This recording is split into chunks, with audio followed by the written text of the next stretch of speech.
Mesdames, Messieurs, bonjour et bienvenue sur CCTV Français pour cette nouvelle édition du journal.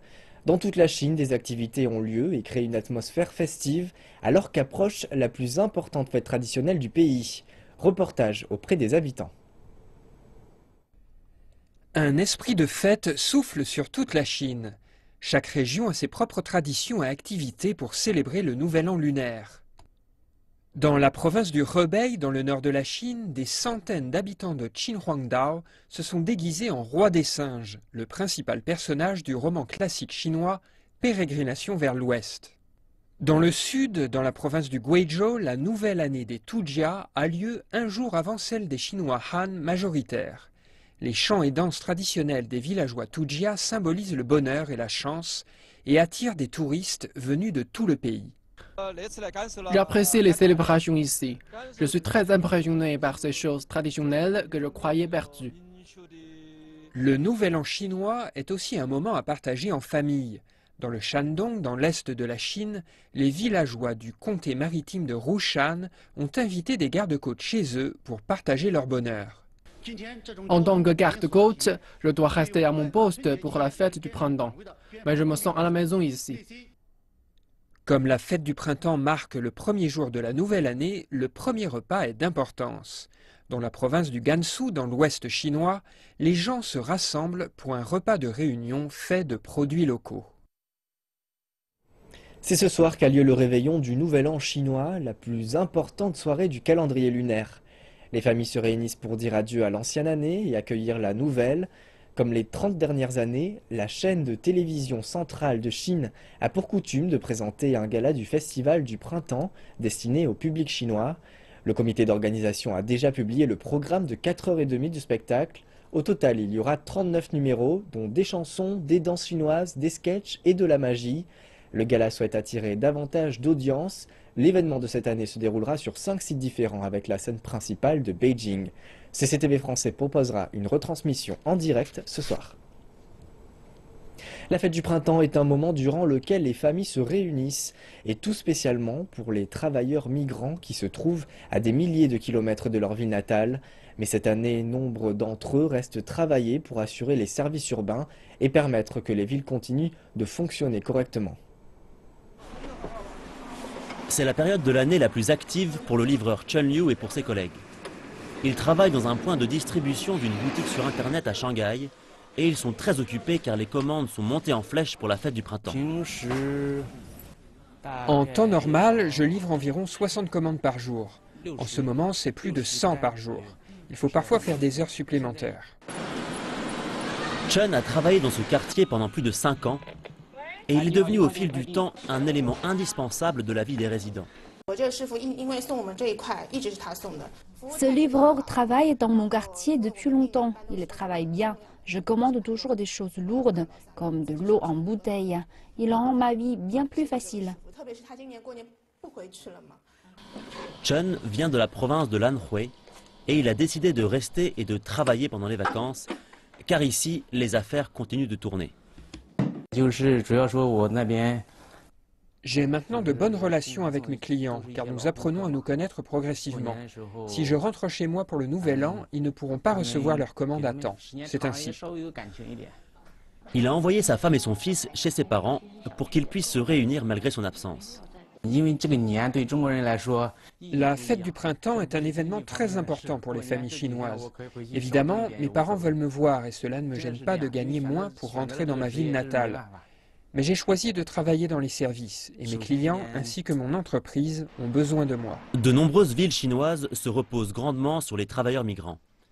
Grâce à Chun et à ceux qui restent travailler, les villes continuent de fonctionner, ce qui facilite la vie des habitants pendant les vacances. Le festival du printemps est l'occasion d'un rassemblement familial. Mais pour Chun et pour ceux qui ne peuvent pas rentrer chez eux pour célébrer le nouvel an, leur famille est là dans leur cœur, et peu importe la distance. Les responsables gouvernementaux du monde entier ont exprimé leurs vœux de bonne année à la Chine et à la communauté chinoise. Écoutons-les. Dans un discours télévisé, le Premier ministre canadien Justin Trudeau a exprimé ses meilleurs vœux de Nouvel An à la communauté chinoise au Canada. Chaque année, les familles et les amis se réunissent ensemble dans l'esprit de partage et de bonheur pour célébrer le nouvel an lunaire. Sophie et moi offrons nos vœux les plus chaleureux à tous les Canadiens qui célèbrent le début de l'année du singe de feu. La communauté chinoise canadienne, cependant, a joué un rôle important dans la construction de notre pays et dans la définition de notre héritage. Tous les jours, nous vous rappelons de vos contributions économiques et culturelles dans notre pays. Vous êtes un parfait exemple de la force canadienne, cependant la diversité. Tandis que nous réfléchissons à l'année passée et à l'année à venir avec optimisme, je vous souhaite à tous une excellente année du singe de feu, pleine de santé et de prospérité.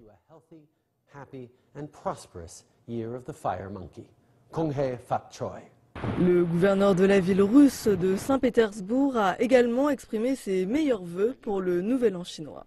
Mes chers amis, je vous souhaite une excellente année pleine de santé. J'espère que vous réussirez tout ce que vous entreprendrez. J'espère que la Chine et la Russie continueront leurs relations d'amitié, comme toujours, dans l'entente, la coopération et la promotion de nos relations. Le ministre indonésien du Tourisme, Afief Yahya, a pour sa part exprimé ses meilleurs vœux. Il espère que davantage de Chinois voyageront en Indonésie pendant les vacances de la fête du printemps.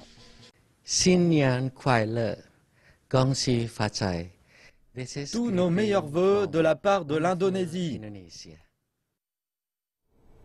L'une des nombreuses activités de célébration du Nouvel An chinois à Londres est une vaste exposition de lanternes, la plus grande jamais vue dans la capitale britannique. En Chine, la beauté des lanternes de papier fait partie des célébrations depuis la dynastie des Tang, il y a plus de 1000 ans. Les technologies du XXe siècle n'ont cependant rien enlevé à la magie de cette ancienne forme d'art. C'est une terre hivernale merveilleuse, un champ de rêve qui enflamme l'imagination. Conçu et fabriqué en Chine avant d'être transporté à plus de 8000 km en Grande-Bretagne. La capitale britannique a été choisie pour cette exposition de lanternes, du fait de ses liens anciens et modernes avec la Chine. À vrai dire, dans l'histoire, la route de la soie s'arrêtait en Syrie. Mais au XXIe siècle, la route de la soie va s'arrêter au Royaume-Uni. C'est pour ça que nous avons choisi Londres. En tout, 50 lanternes sont exposées. Comme vous pouviez vous y attendre, le clou du spectacle mesure 66 mètres de long. Le triomphe de l'ingénierie, un dragon chinois. C'est la première fois qu'un festival des lanternes a lieu à une telle échelle en dehors de la Chine. Et cela a émerveillé ceux qui ont pu être témoins de l'événement. C'est très joli, j'aime ça.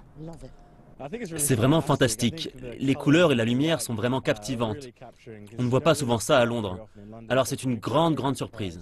C'est fantastique, vraiment spectaculaire. C'était très agréable de se promener autour. J'ai vraiment apprécié.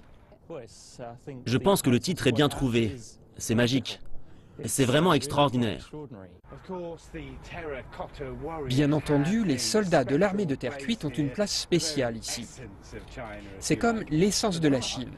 Il y a également une ou deux surprises, comme des champignons magiques, du style des lanternes. Et il y a aussi Cendrillon, un tantinet au hasard. Il y a même un peu de l'Égypte sur le côté, magnifique et véritablement fascinant. Et au cœur du spectacle, les personnages du calendrier lunaire. Nous entrons dans la nouvelle année chinoise, l'année du singe. Le personnage du moment, c'est lui, le roi des singes. Le 8 février marquera effectivement le début de l'année du singe dans le calendrier lunaire.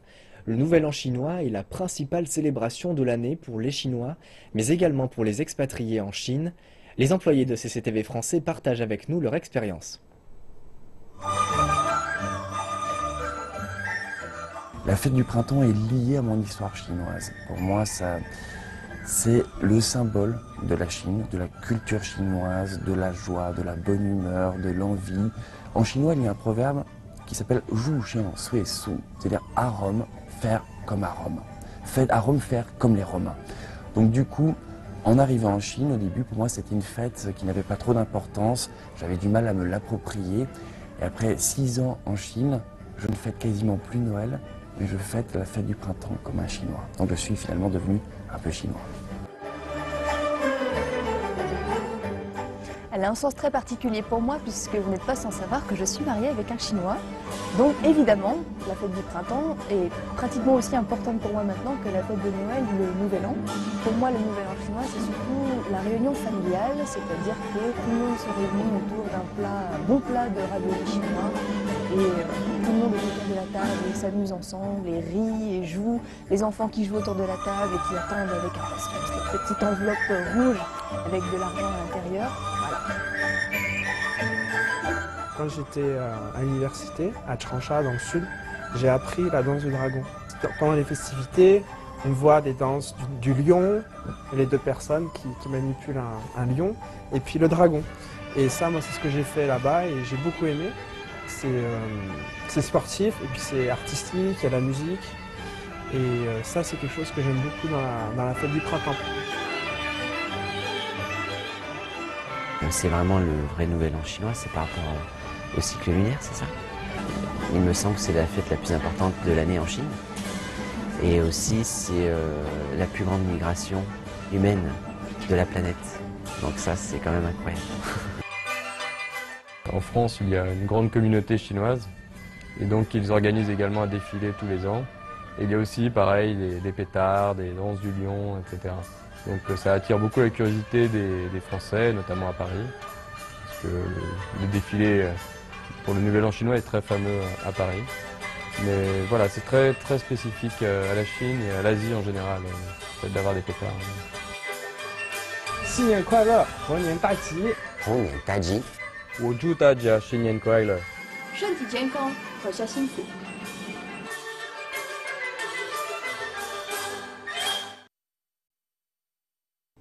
Et prenons maintenant des nouvelles de Taïwan. Le bilan des victimes d'un important séisme qui a frappé le sud de Taïwan tôt samedi ce matin s'élève à 18 ce dimanche selon l'agence locale de lutte contre les incendies. Les précédents rapports indiquent que 462 personnes ont été blessées, plus de 350 personnes ont été secourues dans la ville de Tainan. Le sauvetage continue, 126 personnes sont toujours portées disparues. Le séisme de magnitude 6,7 a frappé la ville de Kaohsiung à une profondeur de 15 km à 3h57 heure de Beijing samedi, selon le centre des réseaux sismiques de Chine. Les autorités locales de surveillance ont enregistré une magnitude 6,4 sur l'échelle de Richter. Dans la ville historique de Tainan, 8 bâtiments se sont effondrés et 5 autres ont été partiellement détruits.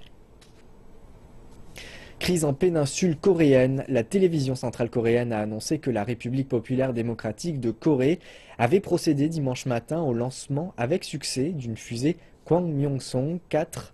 L'armée sud-coréenne a dit avoir repéré une fusée lancée depuis la RPDC. L'armée estime que la fusée est entrée en orbite, laissant présager un lancement réussi. La fusée a été lancée depuis la station de lancement de Tongchang-je.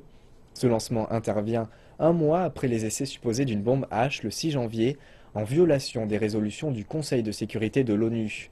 Ce dernier va tenir aujourd'hui à New York une réunion d'urgence pour discuter de la situation.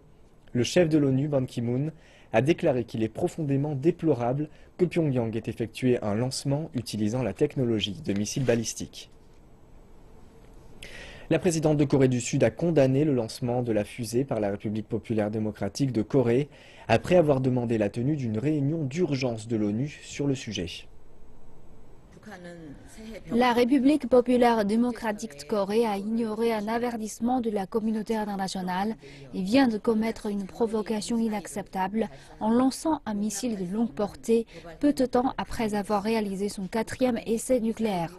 Considérant que la menace nucléaire que constitue la République populaire démocratique de Corée est une menace pour la communauté internationale et pour la paix mondiale, le Conseil de sécurité doit agir vite et décider des sanctions fortes.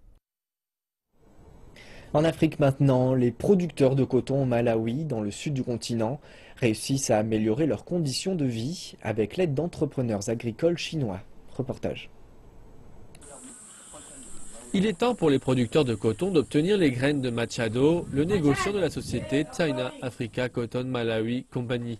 En fait, Machado n'est pas seulement négociant, il aide aussi les agriculteurs avec ses connaissances sur l'ensemencement et la récolte. Le moment le plus chargé de l'année est encore dans plusieurs mois quand le coton sera prêt à être récolté. Mais les négociants ont beaucoup de travail à préparer pour la saison de la récolte, comme communiquer fréquemment avec les agriculteurs.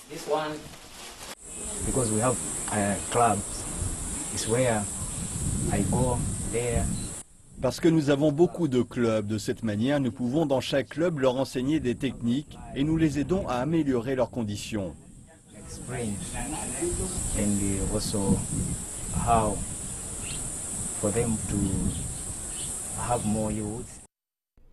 Il y a des milliers de négociants comme Machado dans la région de Salima, dans l'ouest du Malawi. Ils sont devenus les organisateurs du travail agricole méthodique des agriculteurs locaux.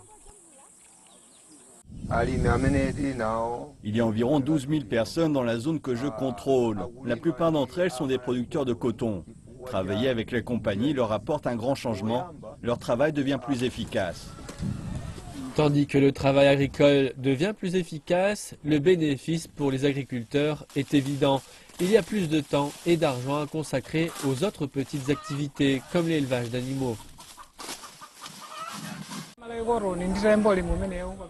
J'ai une famille de 6 personnes. Je ne dois pas payer les semences. L'argent sera déduit quand ils me paieront le coton et c'est du liquide.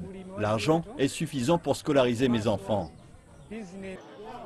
Séméon possède aussi une épicerie dans le centre du village où les villageois profitent de leur temps de loisirs avant de commencer à travailler dans les champs de coton.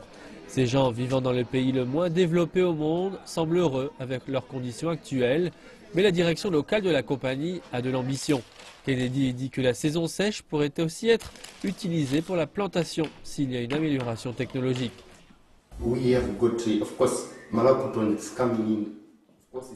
Nous avons de bons conseils, bien sûr, grâce au partenariat entre le gouvernement chinois et le gouvernement du Malawi. On va ensuite les communiquer aux agriculteurs et voir les problèmes qu'ils ont. Et si les agriculteurs ont un accès à un bon système d'irrigation, la compagnie du Malawi sera disponible pour enseigner les techniques d'irrigation aux agriculteurs. Les techniques agricoles sont encore simples au Malawi. Le coton est l'un des quelques produits qui soutiennent l'économie du pays. Améliorer les techniques de plantation du coton est toutefois un grand problème.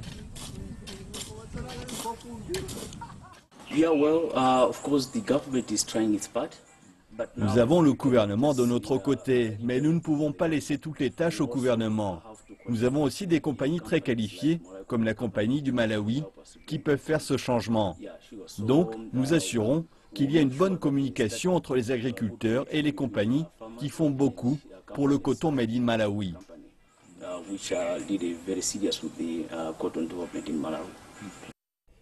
En fait, la culture du coton est devenue une industrie pilier au Malawi. Une grande partie des devises étrangères viennent de l'exportation des peluches de coton, des graines oléagineuses et d'autres produits. Plus de 80% de nos produits sont exportés vers d'autres pays avec une production de 20 millions de dollars. Nous prévoyons d'étendre notre chaîne de production et de construire une filature ici. Cela pourrait apporter encore 50 millions de dollars et 1500 emplois.